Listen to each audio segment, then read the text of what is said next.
రాకుండా ఎలా ఉంటానురా? వర్క్ జరుగుతుందిరా మన డ్రైనేజ్ లో, ఏదో అడ్డడిపోయి బ్లాక్ అయిపోయింది. ఇంకెంతసేపు? అయిపోయింది సార్, 5 నిమిషాలు సార్, అయిపోయింది సార్. లేట్ అయిపోతున్నా, కానివ్వండి తొందరగా. ఇంకేంట్రా చెప్పు. సార్ దొరికింది సార్ ఇదేదో పెద్దదే ఉంది సార్. మరి లాగండ్రా బయటికి. చాలా లోపలికి ఉంది సార్. తాడులాంటి కావాలి సార్.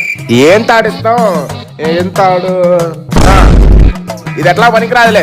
ఇదిగో దినేష్ లాగు. అమ్మ బాబాయ్. Okay sir. లాగరా లాగరా మెల్లగా లాగు. ఇదా మొత్తానికి చిక్కింది సార్.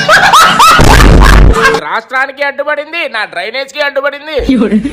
తీసి పడేసాం కదా సార్, ఇప్పుడు అంతా సాఫీ వెళ్ళిపోద్ది సార్. నేను కూడా రాష్ట్రం నుంచి దీన్ని బయట వేయడానికి వెళ్తున్నా, ఓటేయడానికి. ఈ రాష్ట్రం సాఫీగా ఉంటది. జాగ్రత్తగా పట్టుకెళ్ళి బాంబెట్టి నా గుద్దలో